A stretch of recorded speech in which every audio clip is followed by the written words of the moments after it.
Hey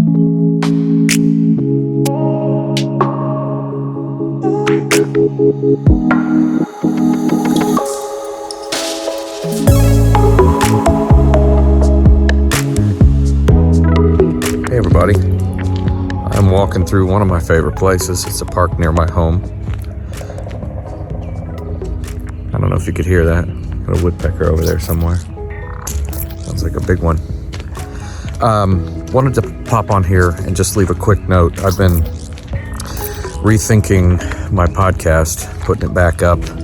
This has been happening for years, by the way. I've been really bad about it, but I think part of the reason is because not only have I been trying to figure out my voice, just trying to figure out, what it is I need to be talking about, where I need to be parking my attention, and all of that.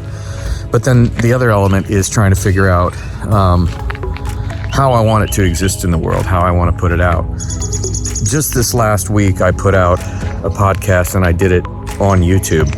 I really do think I need to have a centralized place where I can park my information.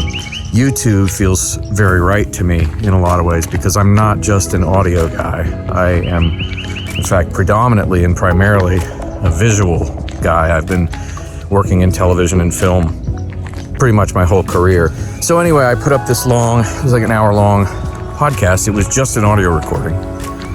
And once I had it laid in, it just kind of felt wrong to just leave the visual field with a static image or, a loop video of something relaxing. And so I spent a lot of time. It actually took me a lot of time to create material to place in the visual field.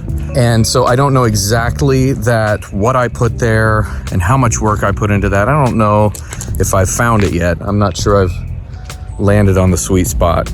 But what I can say is that it feels really right to park the material on YouTube. It looks like it's going to treat that as an RSS feed or whatever you call that.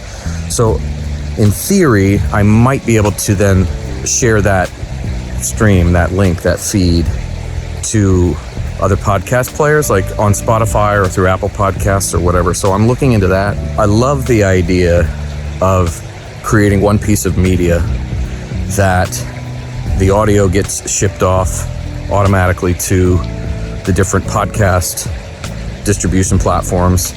But then if you want the visual field, you can also watch it on YouTube. Some things that I can do with the visual field, I can include imagery, such as video like this.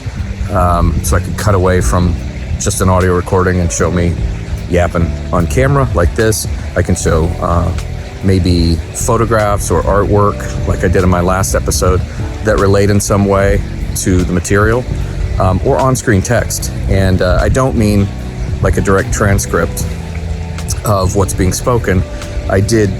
In this last case, I did text that sort of supported what was being spoken. For some people, they reported like, that's just too much information. You're saying one thing and I'm seeing another thing.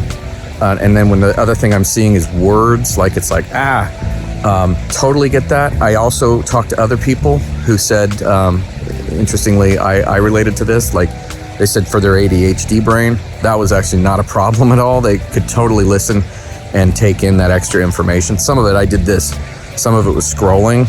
Some of it was static. I try to leave the text up long enough that, you don't have to read it really quick and therefore jettison whatever it is you're hearing. Like I try to honor at least my own need for some space and some time with those text slates. But I did have, like I said, some of my friends comment that like they needed to pause it.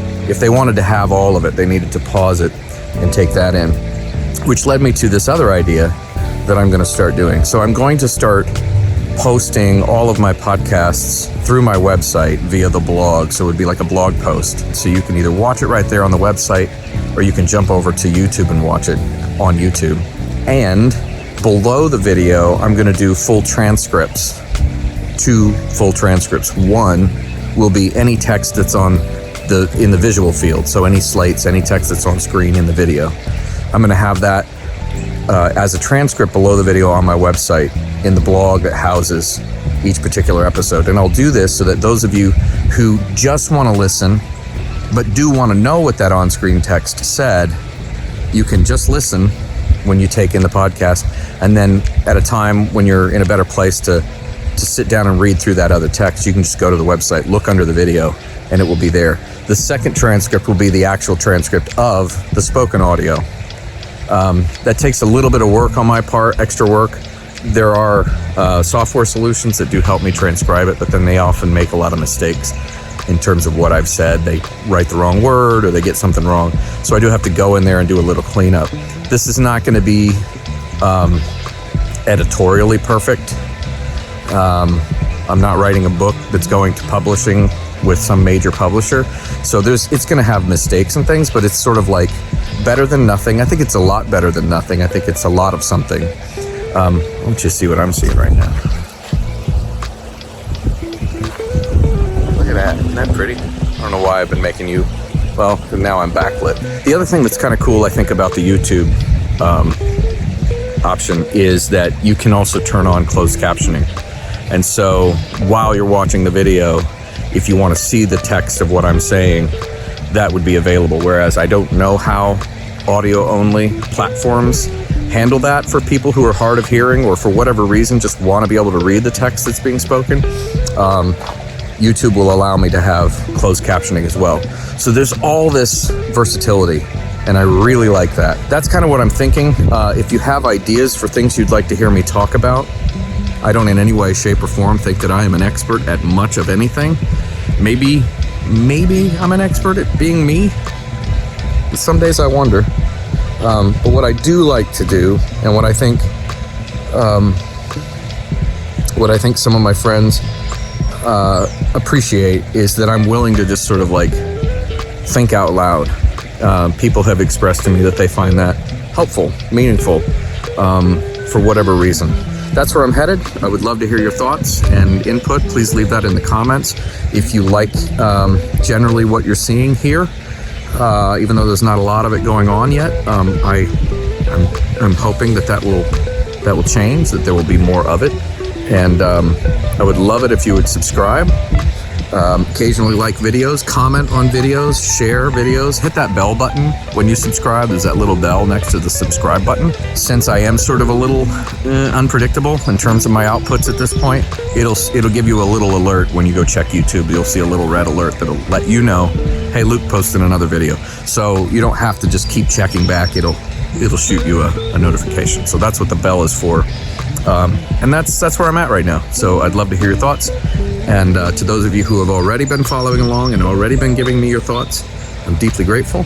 And I'm excited to move forward. I think I'm finding it. I think I'm finding my groove here. So thanks.